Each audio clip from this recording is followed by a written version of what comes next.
Right. Okay. So Keith's going to give us a very good, hopefully, presentation on his accreditation of ARPS.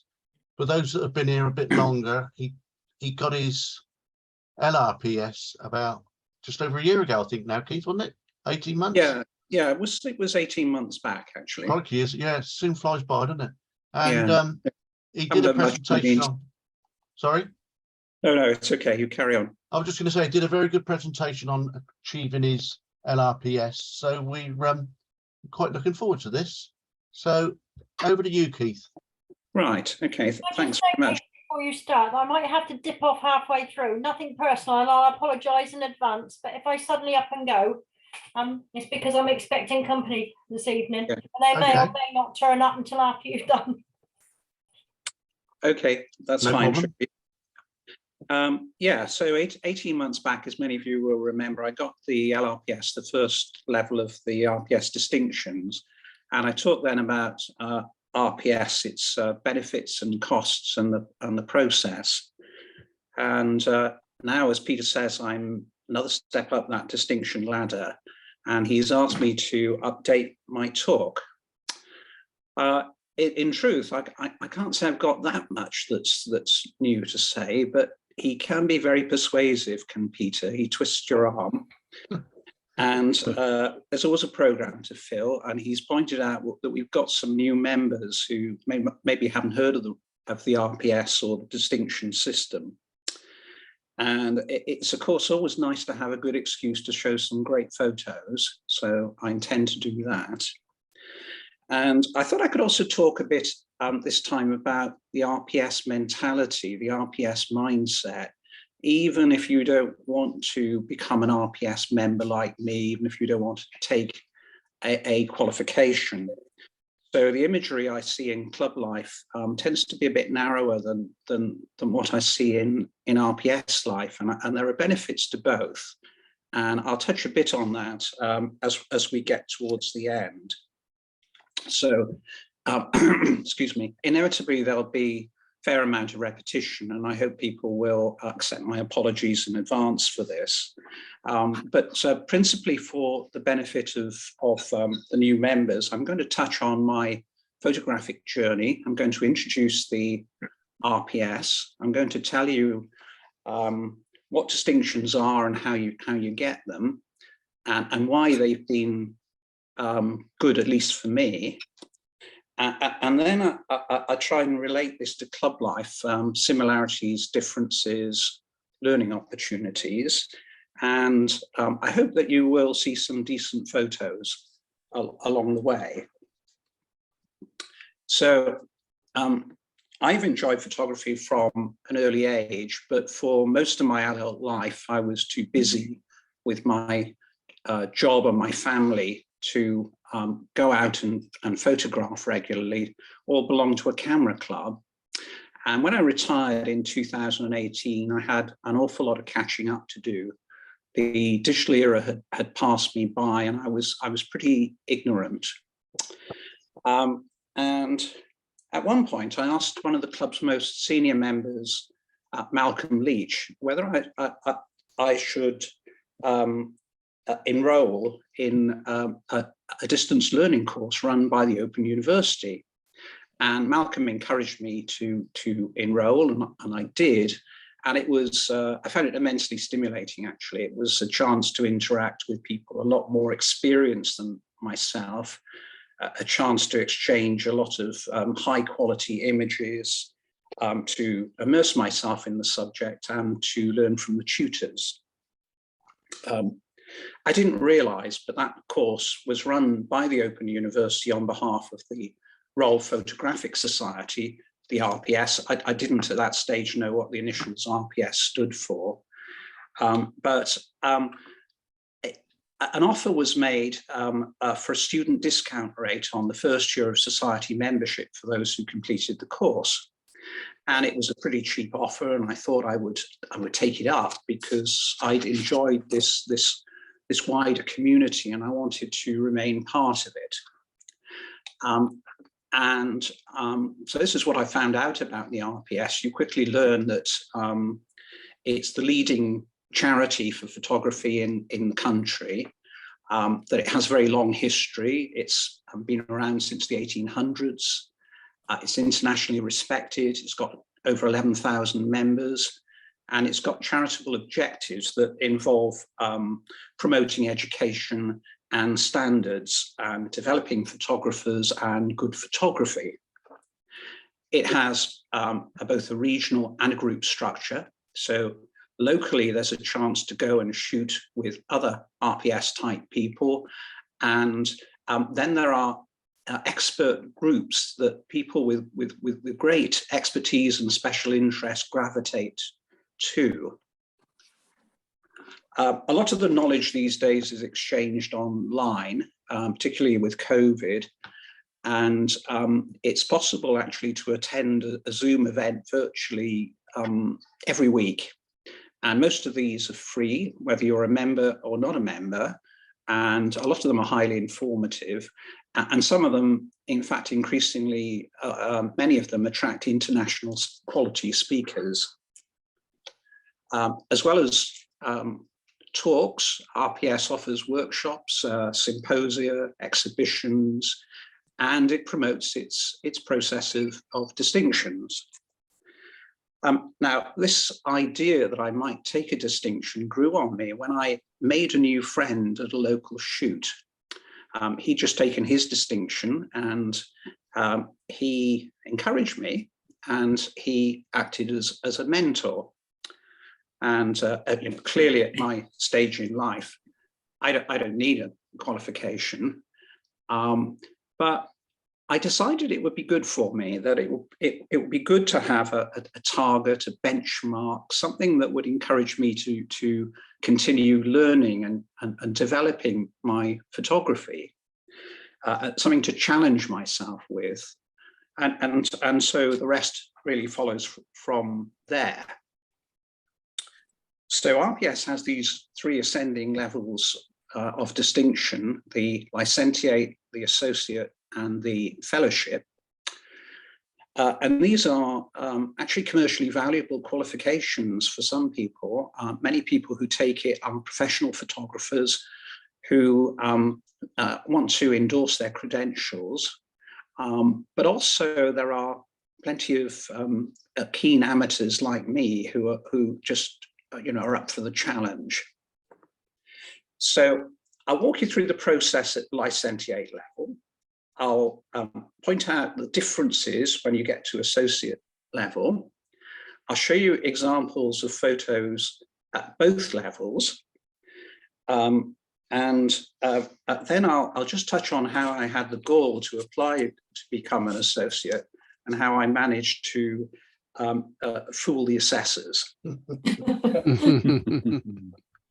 You're not So what you have to do at each level is very well spelled out online. There are all sorts of talks and educational material. There are resources to help you plan. There are model submissions. There's even the opportunity for a one-to-one personal online advisory session. And basically at any level, submissions take the form either of prints or slides or a photo book. But overwhelmingly, a portfolio of mounted prints is what people do. It's by far the most popular option. And if you go down this route, then there are various prescribed layouts or hanging plans, which are there for you to choose how to show the assessors, how you want your prints displayed.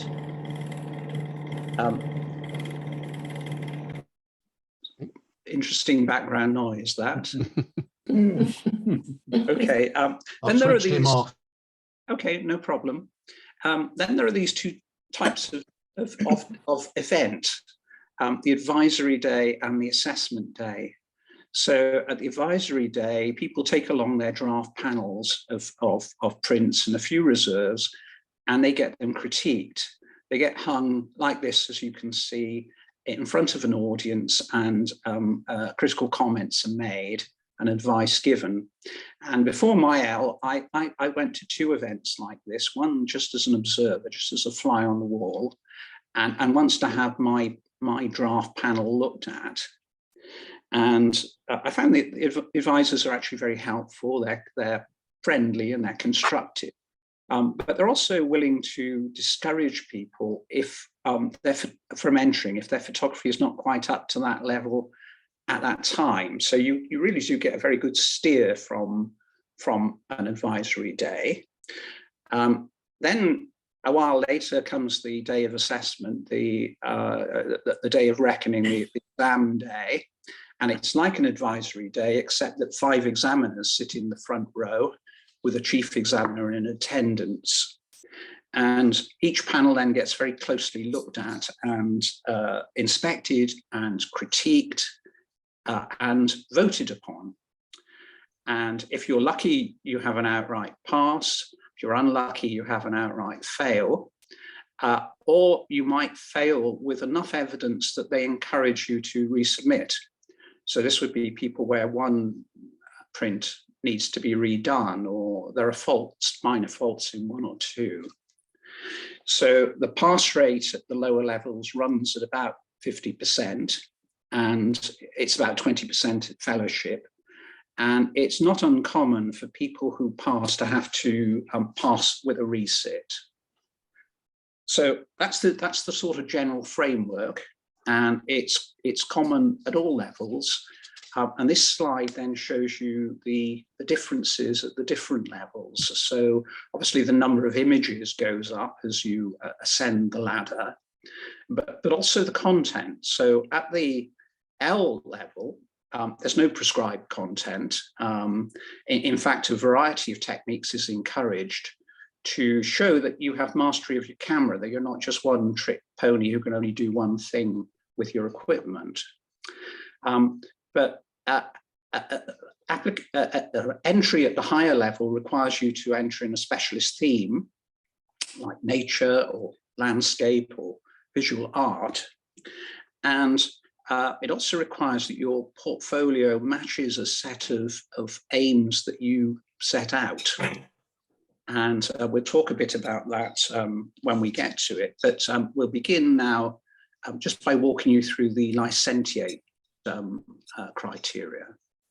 So these are the criteria, and they're not a million miles from what happens in club life, certainly the first 3 columns.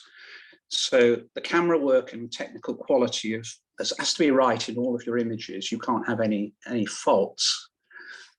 You need to show good visual awareness, how to use light, how to compose well, that sort of thing.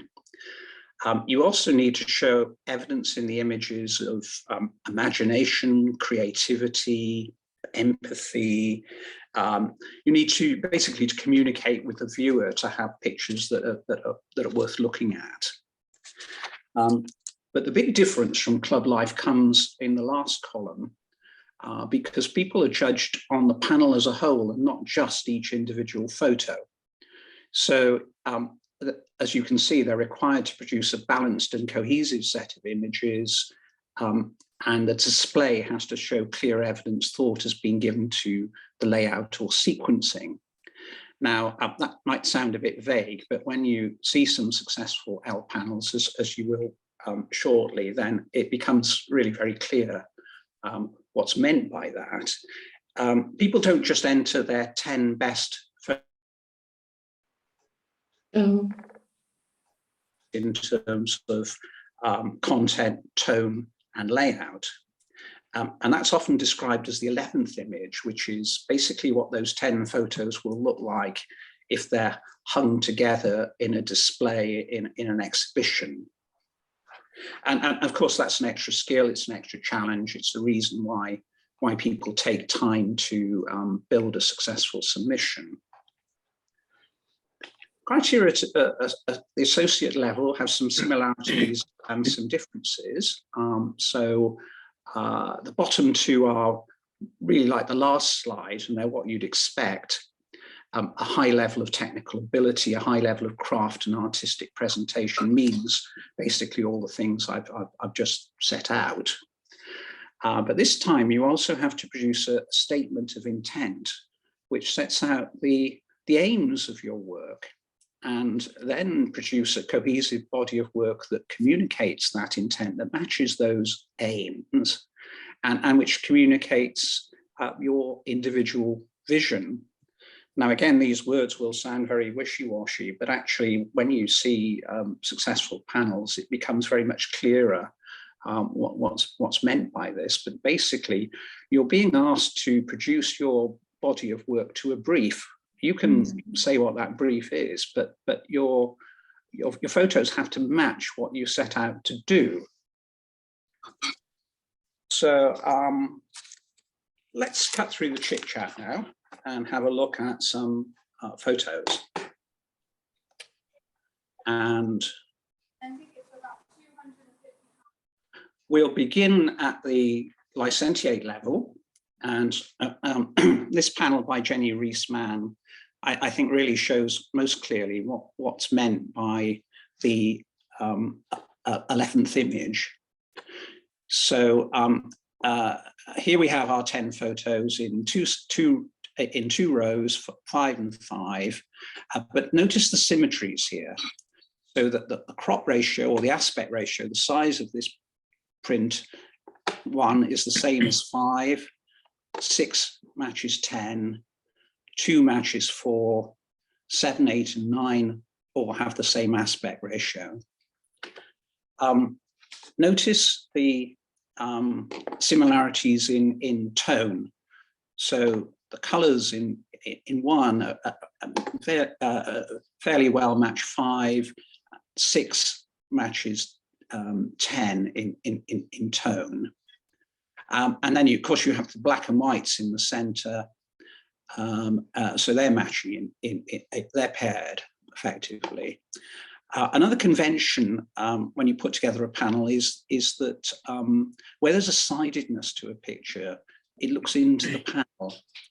So it's no coincidence that the figure in 1 is walking into the panel, so it's encouraging you to look at the other images. And similarly in 5, the figure looks into the panel, as does the vegetable in 6 and the flower in 10.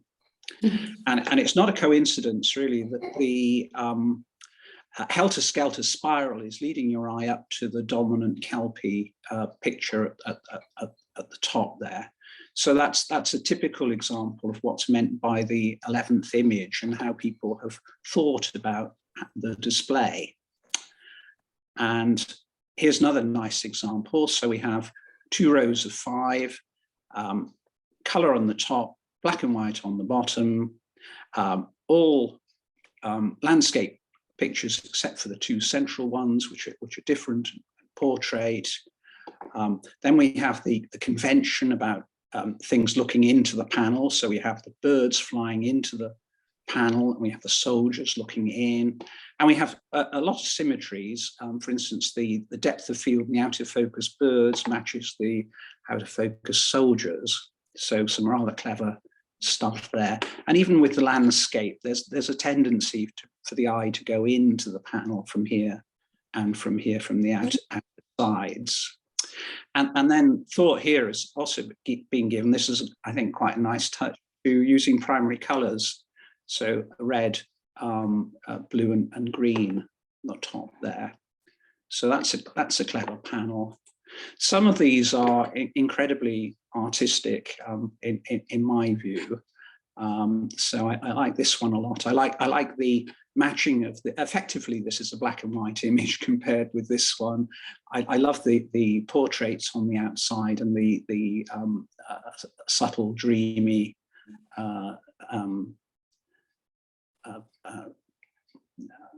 dreamy imagery, really. Some of these panels actually make me feel very jealous when I look at them and envious. So here's someone who's taken not 1 picture of Northern Lights, but 2, not 1 Tibetan monk, but 2, has the skill to take great firework display and the cleverness to be able to take pictures from inside a washing machine or looking up from inside a toilet. And then you have people who are natural artists, I think, and really can use a color palette and subtle tones in a way that I couldn't begin to. I just could not imagine putting together something like that. And then the skills of the photographer. So I love the blur in the bird, blur in the runner's feet, blur in the dancer. I like the reflections in these two pictures, and obviously there's the convention here, which is that the figure is pointing up. So it's another way of making you look around the panel. Okay, now with these thumbnails, you perhaps you don't get an idea of the quality of the pictures, but this one has helpfully been put in a slideshow. And what I want you to take note of is, first of all, the imagination. Secondly, the quality of the pictures, and then thirdly, how thought has been given to matching tones and colors. So this one, for example, I believe was paired with that one. And this one, which has a rather clever color pop and creative effects, matches that one. And this one is paired with that one. So there's a lot of imagination that goes into it, and a lot of skill, and that is just at the level of the licentiate. We'll now move on to the associate levels. So as I've mentioned, these are in categories, and this is from the applied and portrait category, and it's a Glenn Porter. And Glenn enjoys extreme water sports like windsurfing and surfing, but particularly when the waters are rough, when it's stormy, inclement, when there's the raw power of the sea, when the windsurfer has to use all his skills and concentration and faces really hard conditions. And he's produced this very dramatic panel of action photographs.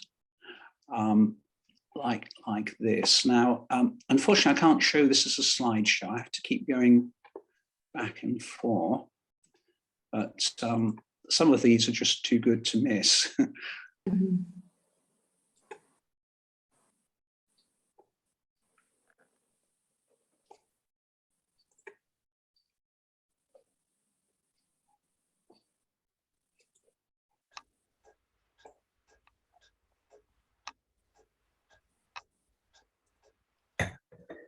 So this could well be a professional sports photographer for all I know, actually.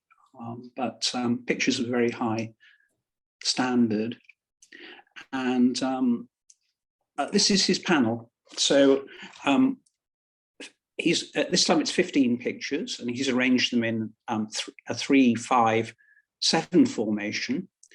And again, you can see the pairings or the matchups. So 9 obviously matches 15. These are both monochromes. The colors in 4 and 8 match. The stormy background in 1 and 3 is a pairing. We have the usual convention that everything looks into the panel, except for the ones in the center, which, if anything, draw the eye up to this single picture at the top, which has a very bright area that makes you see that that's the centerpiece. So very clever and well executed hanging plan. We then have a rather harrowing panel by Sarah Dow in the contemporary category. So Sarah was a survivor of 4 cancers, and she's had bilateral mastectomy and a lot of other traumatic things around her illness, breakdown of her marriage and bereavement. And she is a portrait photographer, and she wanted to take a series of selfies, pictures of herself showing her pain and how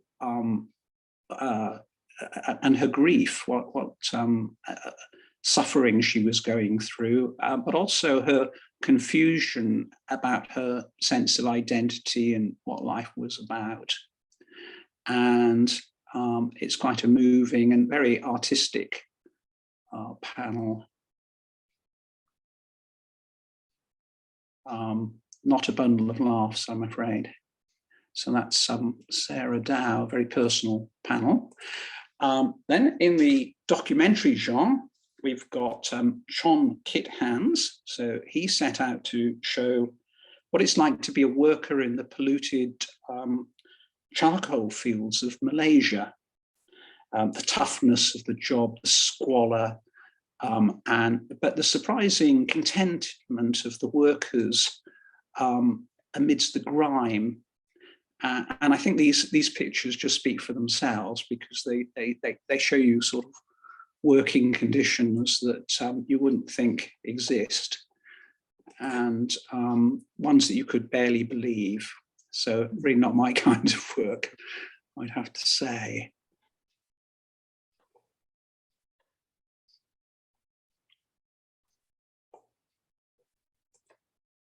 I'm obviously rushing through them, but it would repay you really if you wanted to go to the RPS website and look at some of these at your leisure.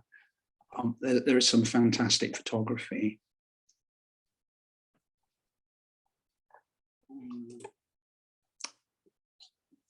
So that's the charcoal fields of Malaysia. Now, I've shown Peter Benson's panel before, but I continue to marvel at his urban landscape. So Peter wrote about how cities are really very noisy, dirty places by day, very busy, but by night they suddenly become like a fairy story with glittering lights and enchantment and colour, magical sights, peace and calm. And he wanted to show that in his panel. And he's produced some extraordinary nighttime photography, really. It's an important aspect of the panel at this level now, that your pictures match your statement of intent. And you can begin to see how he says he wants to produce the fairy tale magic of the city at night when it's calm and quiet. And you know, this panel absolutely does it, doesn't it? It absolutely matches what he set out to do. And of course has produced some great photography along the way. Actually, it's a reason that people fail at this level is not always that their photography is bad, but that their panel doesn't match what they said they would do. So that is being tested. But these are, well, something else, aren't they, really? So I'm very envious of him. and I am of the skills of this guy in the nature category, Kazim Syed. So he's looking at butterflies in microhabitats of southwest London. And the technical quality of his macro shots is something to behold, really. He's given a talk, another free talk on his techniques. And in his fieldcraft, he gets up at dawn because these butterflies are so cold then that they keep still. Wow. And but these are sort of macro pictures with the highest technical level, really.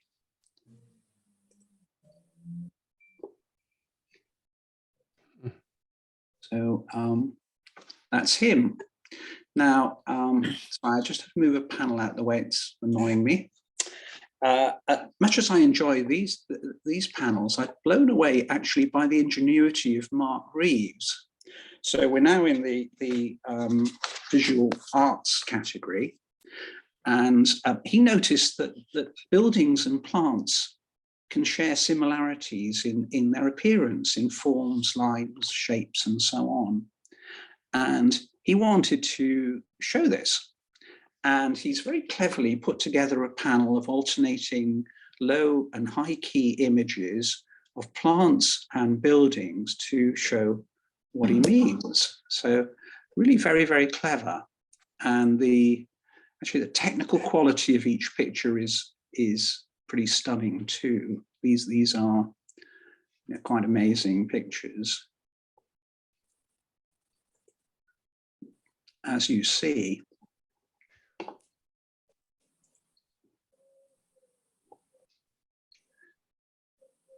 So you get the idea. I'm dead jealous of him too.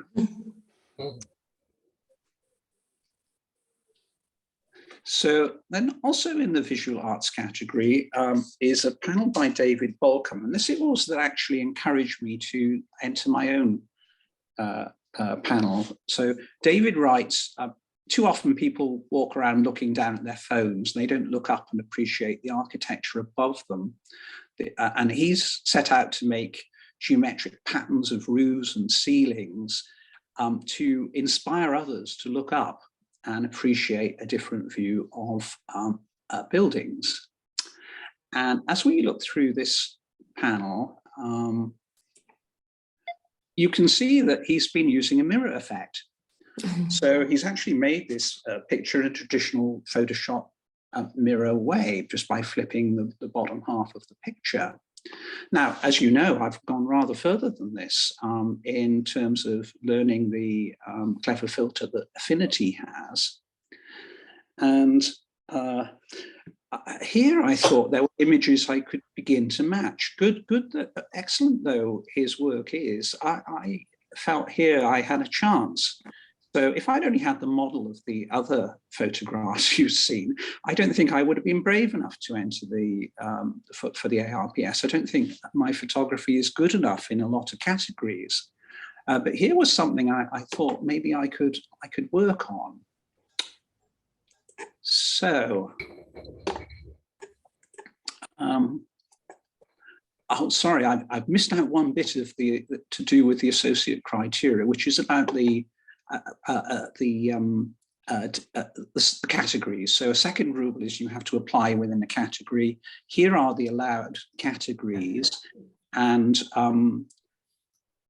if these definitions seem a bit vague, there's supplementary guidance from the RPS and sometimes supplementary restrictions. So, for example, in the natural history category, those butterfly images, you couldn't manipulate them. They have to be real, and the subject has to be free and in its natural habitat and untamed or uncultivated. So you couldn't have taken those pictures in a butterfly farm. You couldn't take animal pictures in Marwell Zoo or Kew Gardens. It has to be in the wild.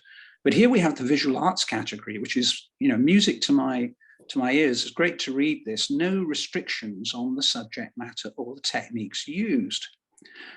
Fine to creatively alter, in other words, heavily edit my photos. And that was exactly the thing I wanted to do with my visual, with my mirror filter. So now I wouldn't want you to read all of this, but what I needed was a statement of intent. And I'm lucky really that writing skills are not that difficult for me. And I sat down one afternoon and just penned this in my garden. And just to paraphrase it, basically it says, I like to take pictures of architecture, but COVID has messed my travel up. But fortunately, I've discovered that editing software can make complex architecture from more accessible sources, buildings close to home and images taken before the pandemic. In other words, making use of my slide library. I did write the last sentence. The images are fantastical and idealized rather than realistic representations of the architecture I admire, because of course they're going to look pretty offbeat, and I didn't want the assessors to think that they were meant to be realistic but more fantasy images. But that's sort of so that was my statement of intent, and it pretty much matched what was in my head at the time. And I already had 3 images in the bag, ones I'd shown at Camera Club, ones that had gone down pretty well, one of them lucky enough to even to win a trophy. So I thought I just need another 12 like this. Well, not so fast. I quickly learned that using the mirror filter to get these images was a bit of a fluke, and that the mirror filter is actually quite difficult to use to make images that look realistically like buildings and not like some jumble of abstract art.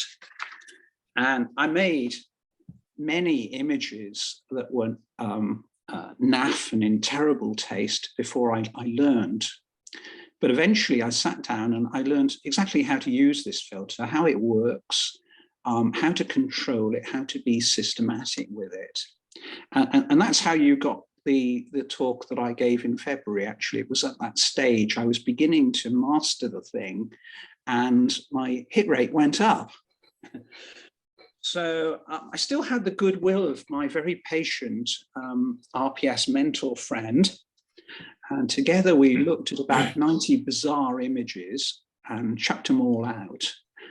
Before I got to about 15 that were slightly less bizarre, that I thought I could put to an RPS advisor. So I put one of these one-to-one online reviews. This is very much like the advisory day, except it's online, and you get an hour of your own with the assessor's time. And I spoke to my namesake, Chris Palmer, who was the deputy chair of the Visual Arts Assessment panel. I really didn't know what to expect. I thought he might throw the idea out completely, but to my amazement and showing how broad-minded these guys are, he actually strongly encouraged me to apply with only a few minor changes. I was punching the air at that point. I was really, really excited, but again, not so fast, I'm afraid. There was a sting in the tail. So Chris couldn't see my prints, and he pointed out that for a technical panel like this, print quality was critical, and that the prints would be looked at very carefully, and I should make sure that my black and whites were black and white and didn't have color shift or color cast. Well, I have to say that having wasted sheaves of paper and gallons of ink, making many printing errors, I perhaps had to go at 100 wasted prints before I finally took my 15 that I thought were my final ones along to my friend, and he looked at them and scratched his head and he said, isn't this one a bit green? And what about this one? This one looks a bit green. Silly old fool, I thought.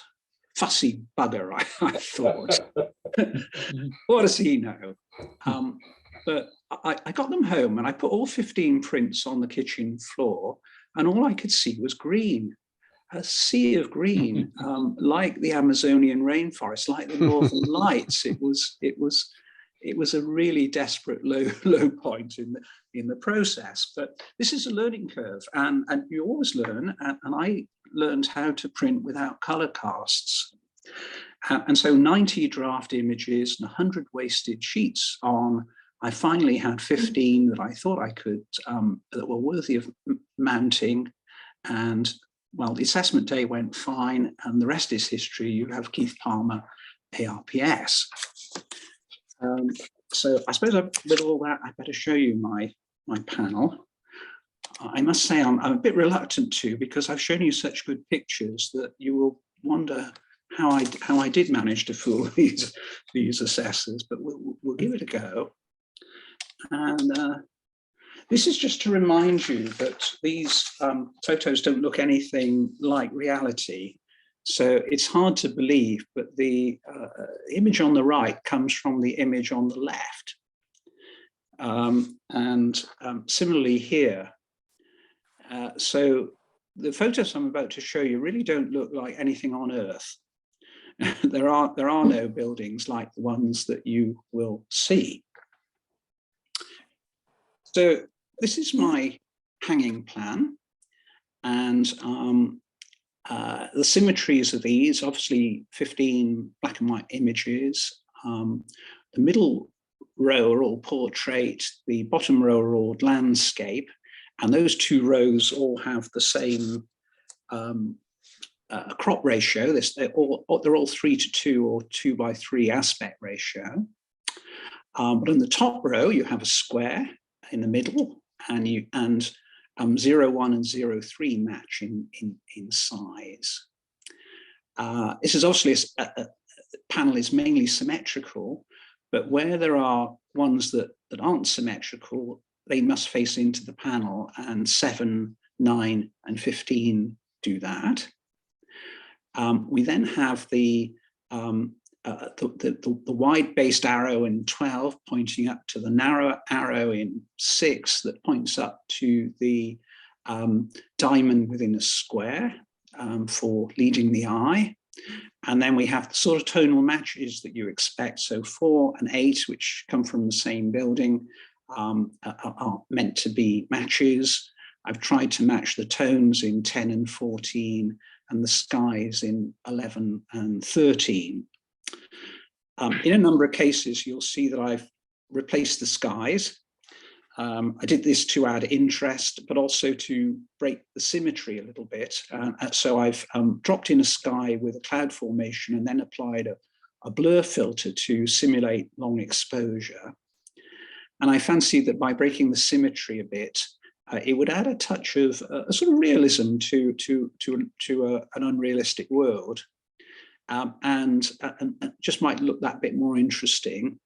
And so I gambled, and the assessors took it up and noticed it and commended it. That went down well. Now, it's a feature of the mirror filter that you can, of course, you can use the same photo of a building several times, but using the mirror filter, you can get different effects. And so these 15 pictures here are actually 9 buildings. One of them used, I think, 4 times. And about half the photos, believe it or not, come from Southampton. So we'll go through them.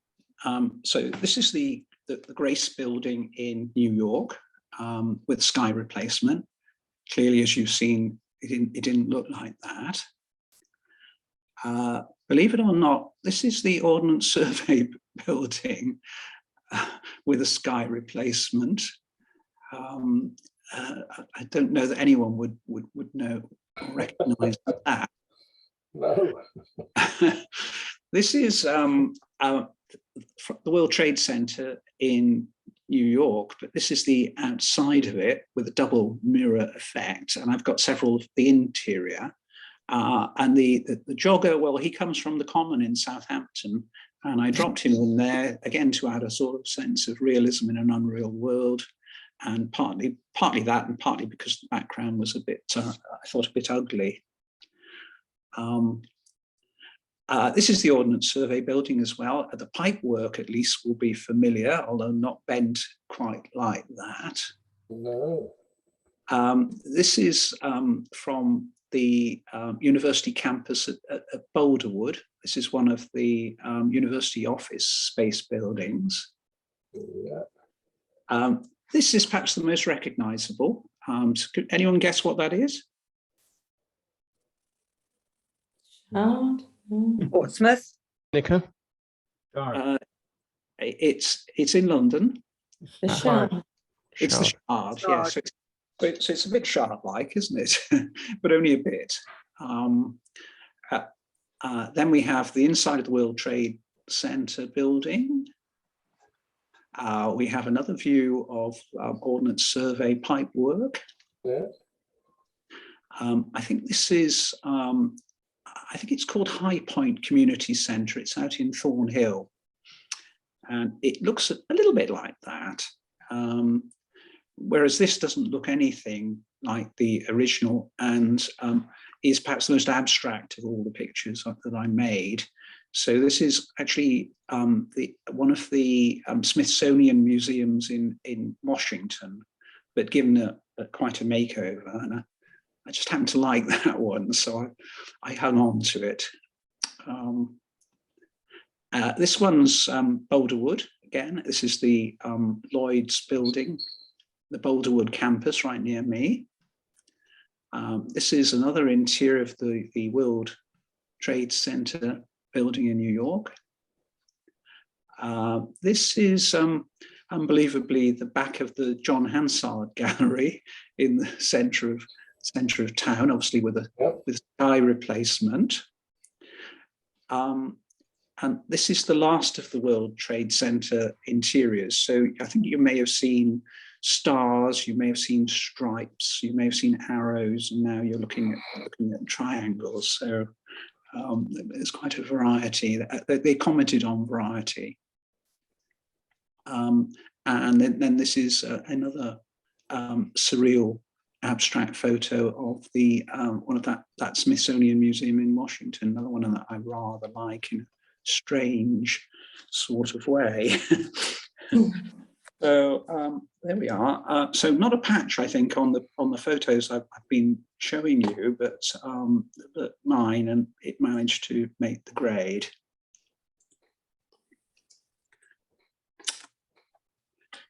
Okay, so why on earth did I do this? Why did I put myself through it? Well, I wanted to try and be as good as the photos I've been showing you. And I've given this analogy before, but I think it's a reasonable one, that people want to climb mountains, don't they, just because they're there. And do they get better at mountaineering? Well, of course they do, they have to. And I think it's the same with photography. I believe that by setting myself a stiff target and by interacting with people better than myself, my photography improved a lot. So I was a complete rookie when I came here in 2018. I'm light years better than that now.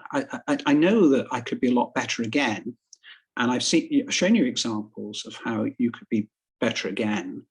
But the discipline of photographing regularly, going out every day, trying to hit a standard, always trying to learn new things, has certainly been a real benefit to me.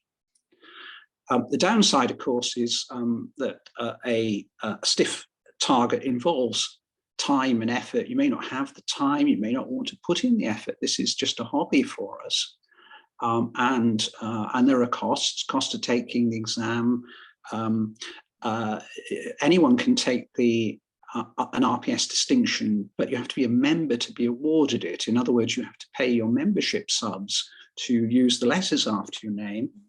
And for professionals, that's a cost of business, but for amateurs, obviously costs come into it, unless you would like to be an RPS member like me. So that's distinctions. Now, in the last part of the talk, I'd just like to put this in the context of club life, alternatives and choices. So for those who don't know, and there may be some, there are these two major central organisations at the heart of British photography. There's the RPS, as I've described, and there's the Photographic Alliance of Great Britain, PAGBA, which is the national umbrella organisation that clubs like ours belong to. So just as RPS has its regions and its groups, PAGBA has its regional federations that our club and 11,000 others nationally belong to. And just like the RPS has 3 levels of award, PAGBA has a similar sort of thing. You can have the certificate, the diploma, or the membership of PAGBA. These are meant to roughly parallel the RPS scheme in standards. There are a few points of difference, as I've highlighted at the bottom. But the real difference I'd like to draw out, I think, is this one. So as we've seen for RPS, you have to produce a panel of images. You need a coherent body of work, and that work is often themed. Whereas for PAGBA, it's really like club life. It's trying to produce single best competition winners. So you put in your images, and they get mixed up with everybody else's, and they get projected just like in a league event. And so each one is judged on its own. There is no body of work. There is no 11th image. So you can just put in your 10 best ones. So that much is fine, but the fact that it's focused on single best image competition winners means that PAGBA style entries tend to have a certain style to them. They tend to be stonkingly good, high energy, high octane, in your face, thumping good photography, if I could put it that way. So you wouldn't use the words subtle very often. You wouldn't say understated or quiet or tranquil or calm. You wouldn't see certain types of photography like minimalist photography or abstract photography or photography based on intentional camera movement. But I see a lot of that in RPS life, and I can illustrate that now for you. I'd like to show you some photos. Wrong one. Here we go. Here's some photos from the British Photographic Exhibition. So the PAGBA sponsors some national exhibitions. There are about a dozen of them each year, and they are run by PAGBA federated clubs. So here I'm going to show you some from the Basingstoke National Open Photography Exhibition just gone. And I'll just show you the photographs from the black and white class. Any of us can enter this, so it's open to all club members of all 11,000 clubs in Britain. And to give you some context, maybe they get about 1,000 entries in this category, and about 200, 250 are accepted. So we'll be looking at ones that the PAGBA judges consider the if you like, the exhibition standard of club photography in the PAGBA system. So we have, of course, a stonkingly good, in-your-face, high-energy, high-octane sports photography picture. We have a very well-crafted, well-executed studio portrait of an animal. We have a timelines event type photograph. We have another stonkingly good in-your-face sports photograph. We have one of these, personally, I think rather strange composites. So it's clearly very high quality studio production to photograph this model like this, put it against a background and think that's artistic. It doesn't quite ring true to me, but it's very popular in the PAGBA circuit. See many images like that. This one's a rather better one, I guess. But again, it's a studio portrait, well done, and with another background put on it. And it's so much in your face, he's threatening to punch you, isn't it? And then another stonkingly good action picture, and another stonkingly good action picture. And another, well, at very good quality, but forceful, high impact portrait. Another timeline events type situation. And, oh gosh, what's this? Seem to get everywhere. Highly commended as well. But what they don't know anything because they don't know the name of our camera club, as you can see here. So, so anyway, apart from that one, I think you get the idea that these are all rather powerful, high impact photos. Now, there's nothing wrong with that, but that is what they are. Whereas this is an RPS panel, and it's showing the play of light at dawn on the sand dunes of the Gobi Desert and all the subtle patterns that that this creates. This is an RPS panel based entirely on flowers that are out of focus. So, of course, the point is that photos in this panel and this one wouldn't be entered for single best image camera club competitions or PAGBA distinctions. They'd be unlikely to win. Now, personally, I think there's a lot of merit in the mindset in the left column here. So I think it's a good thing for us to be able to produce subtle imagery as well as high octane pictures. I'd like to practice some of the techniques that aren't seen in the PAG the world, like intentional camera movement, like minimalist photography. And I think that's good and part of our development, really, as photographers. I think there are virtues in producing panels of images, even if you don't want to take an exam, even if you've got no interest in the RPS at all. And whether you want to make small panels or big panels, here are just some of the benefits as I see them. So it's very creative. It's a very good challenge. It's immensely satisfying to produce something where the whole is more than the sum of the parts. People get to a stage in their photography eventually where they feel a bit stale and they lose their mojo and they don't have new things to do. And actually making panels, having little projects like this is actually a way of rediscovering yourself and getting back and enjoying photography if that happens to you. We all have slide libraries that we wouldn't put in for PAGBA competitions because they're not that kind of thing, but we think they have value, we think they have merit, and it'd be good to make a use of them. Then there's developing a style. So it's often said that the hallmark of a good photographer is they have a distinctive style. And trying to produce panels is a stepping stone to that, I think. It's also excellent preparation if you want to exhibit your work at any time or want to make photo books or other things for personal use.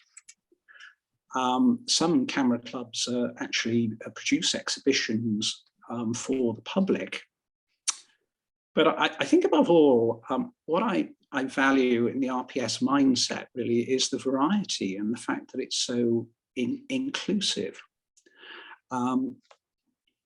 It seems to me that quite a lot of subtle, high quality photography gets crowded out because it's not competition winning stuff, but it has a value in the real world.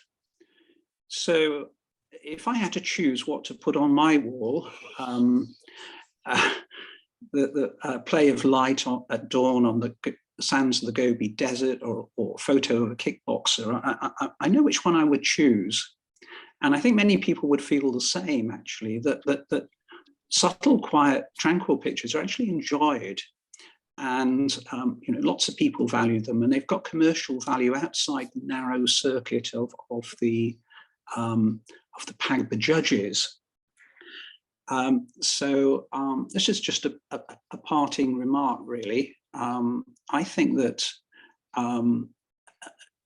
if we focus too much just on pleasing judges in camera life, we miss out on some of the creative potential of photography. That's one reason why I like my RPS world.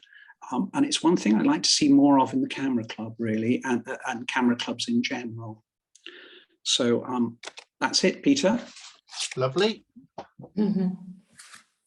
Would you like to unshare, Yeah, Keith, please? yeah, I'll do that. Thank you, Keith. Good talk. Yeah. Yeah, There we Yeah. go. thank you very Well, much. Good, good. I mean, Excellent. Excellent. he said at the beginning that I'd persuaded him to do the talk and made it sound as if I was a guilty party, but I'm sure you'd all like to thank Keith and for doing that, and it was well worth me talking him into it, wasn't it? Definitely. Yeah. Yes, definitely. I think Thank that was excellent. Thank you. A Thank couple you. of things I picked up on. Yeah. We've got another evening that Keith's going to do a presentation on how not to get a green cast on your prints.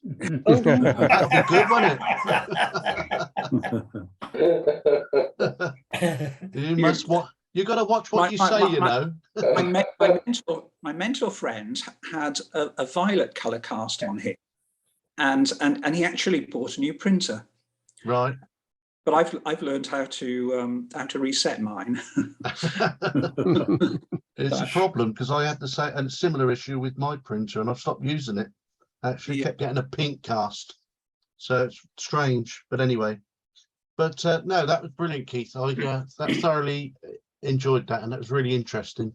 And it was good to see the different photos from the RPS members and what they'd achieved. Bit thought-provoking, wasn't it? Are you going to go for the next level then, Keith?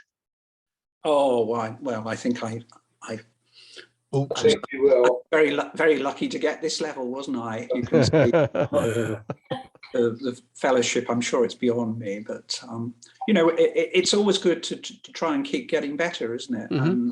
You know, you live in hope. Yeah, no, Yeah. very much Well, so. if you didn't Anybody think else you got could any get any questions better, for Keith? I was going to say, if you didn't think you would get any better, you'd give up, wouldn't you? I would. Yeah. Was it close, Keith? Do you get an impression of whether you were an easy pass or a hard pass? I think I was an easy pass.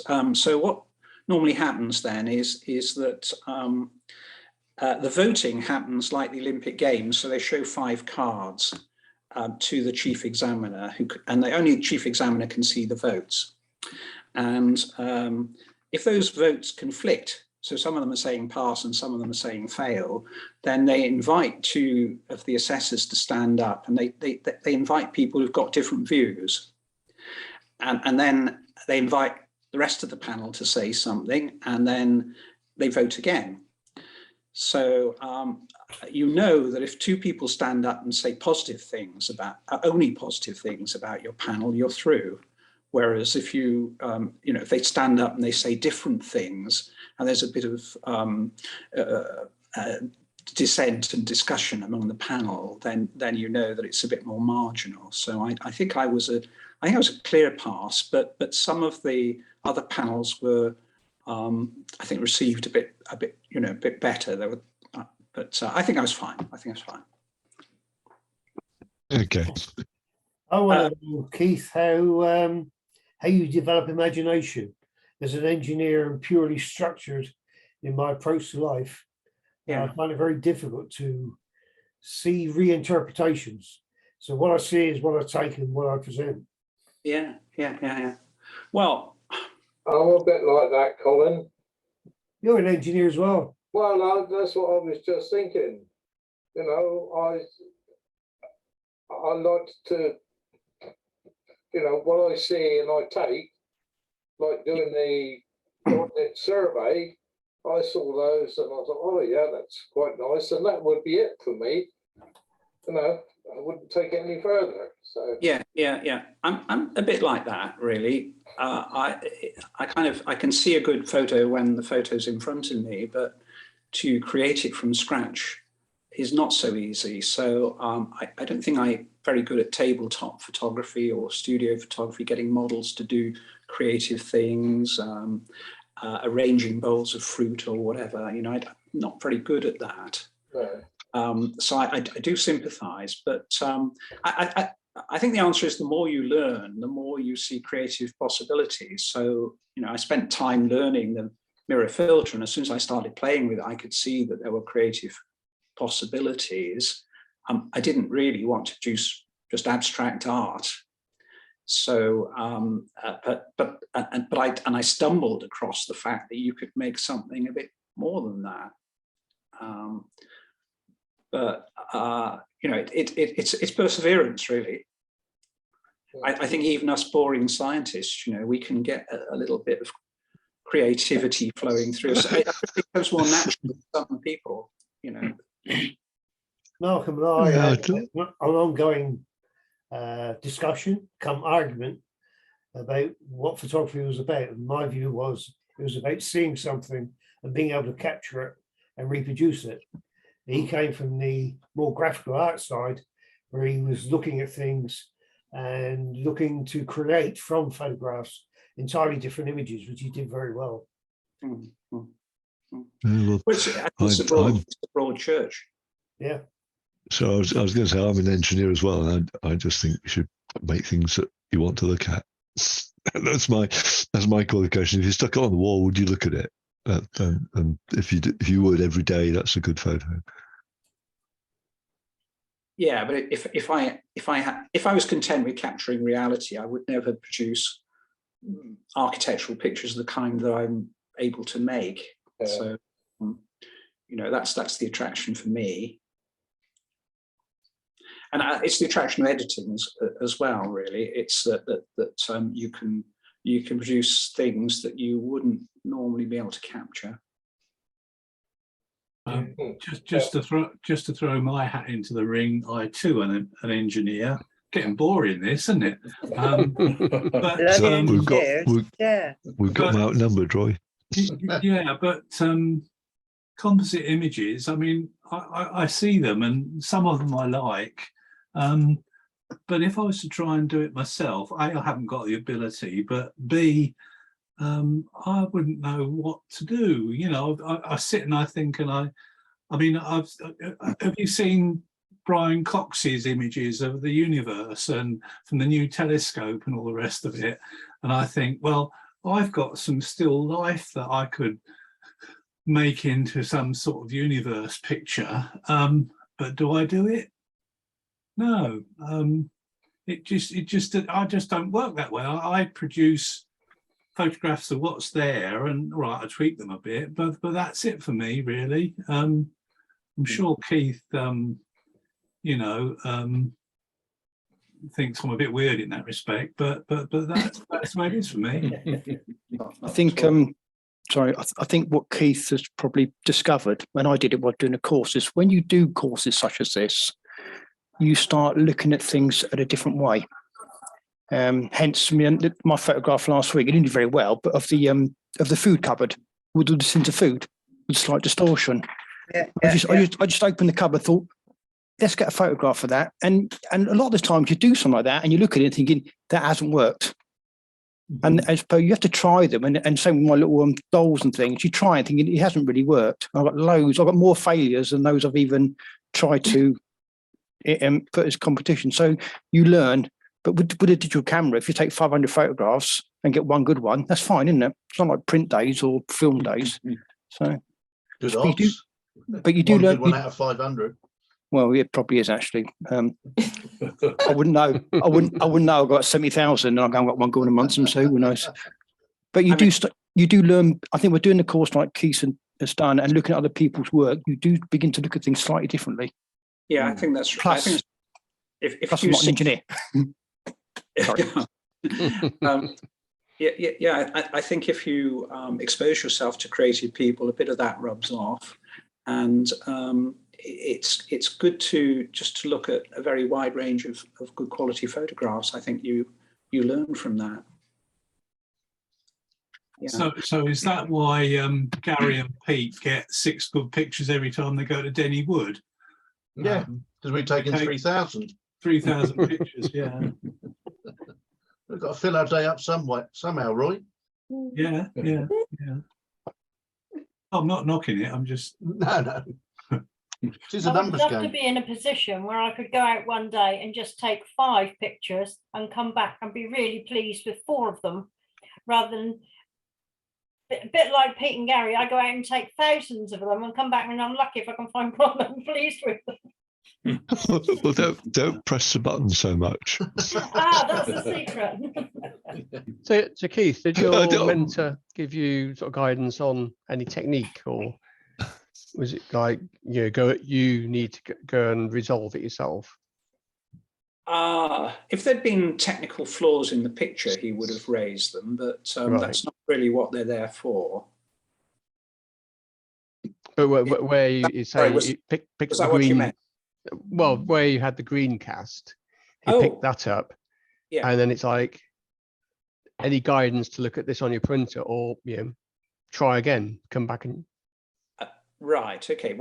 Well, I resolved that partly by using the internet and looking at my printer and finding that there was a software within the printer that you could adjust that would enable you to to systematically correct it. So actually, what you can do is you can make contact sheets that are a bit like passport photographs, in which you inject a little bit of coloured dye in the violet direction, a little bit in the green direction. And so you have the one in the middle, which is what your printer's doing, and you have other ones that vary from that. And actually, if you find the one that varies is out in the corner and it had a bit of green and magenta in it, you dial in the value that it says, and that corrects it. Okay. It helps if you are colourblind. Yeah. Yeah, I'm slightly colourblind. That's a Canon thing, isn't it? The sort of contact sheet with all the variations, and you pick the one you like have best. To throw your printer away if you don't have that. Well, okay. And truly, I know somebody who swears by using a tripod because it slows them down. You know, they say using a tripod has made the biggest difference to my photography because I have to actually put it in the right place and look at it and think carefully before I press the button. So I'm not sure I actually agree with that, but someone I know has said that. If you're doing landscape, it most certainly does. Especially if you carry a fairly great wooden camera with you, Gary. Yeah, well, yeah. Yeah, I had it out the other day and showed Dave. He was very impressed. So, Keith, on your associate presentation layouts, was that your first pass at that, or that was the 100th, or? Do you mean did I pass without a reset? Well, no. What I mean is, obviously, you probably had quite a few goes at rearranging and how things come together. Oh, I see the layout, the hanging. Yeah. Yeah. And did you have any guidance to steer you, or was it a case of what you'd observed from the latter? Yes. Yeah. Okay. Very much. So I already had quite a good idea what the conventions were, like I've shown you at the level. So that was okay. Armed with only perhaps about 20 pictures that in the end that were sufficiently appealing. I didn't find it too difficult, actually. It fell into place. Okay, good. With the L, I made the mistake that my slide library had pictures that all had different crop ratios. So because I sort of cropped my pictures for myself by aesthetics, not by not in a standard format. When you start to put them together in a panel, that's a bit of a problem because everything doesn't have the same dimensions and the same ratios. So for the L panel, I had quite a lot of difficulty in just making sure that it looked like it all belonged together and wasn't a complete mishmash. For this, of course, because the images are symmetrical, it's really quite easy to produce them to the same crop ratio. Okay, thanks.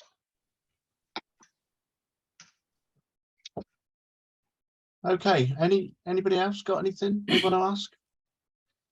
Well, once again, Keith, thanks very much for that tonight. That's really, really interesting evening, I felt. I'm sure everybody else seemed to enjoy it. Excellent, thanks. Yep, thank you, Keith. I think it was an outstanding evening. Yeah. Cheers, Keith. Thanks. Right, okay, that's it for tonight. Before you go, can Peter and Gary just hang on for a minute at the end of the call? Yes, sure. Thanks. You want to talk about Eastleigh? They've lost again, have they? Yeah. Not for a fortnight. Oh, right, they're doing well, aren't they? They haven't played, have they? Next week is we've got a problem Tuesday night. There's a very important event on in Southampton that myself and Gary have got to attend that we can't get out of. Oh, not another football match. Football then. No, not at all. Yes, actually it is, yes. For some reason, the TV of this time? Chelsea. Oh, okay. And the problem is that the TV companies have moved it from Wednesday night, which is the normal night, to Tuesday so that they can show it live, which is really good of them. But we can save you some time and tell you what the result is now. It's about time we beat them. So what we'll do is, at the moment, depending on the weather, and when I looked earlier, it was okay. We'll have a night out on the Wednesday. We'll think of somewhere to go. I don't know if anybody's got any thoughts. They could drop me a line. But we'll find somewhere to go. We'll put our heads together.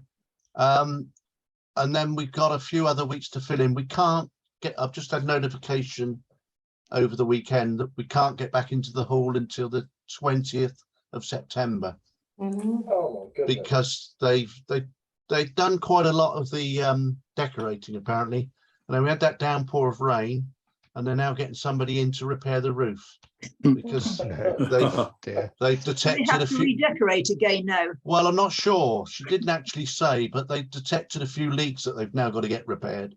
So I suppose the good news is that they're going to get that properly done, because I noticed when we were up there emptying our cupboards out that there were a few leaks coming through. So they'll get the haul done properly. But anyway, so we'll have a few more weeks where we'll either have Zoom meetings or we'll have a night out depending on the weather. We obviously don't want to go out if the weather's inclement, do we? So right, okay, so that's it for tonight. Unless anybody else has got anything they want to say. Peter. Yeah. Yeah.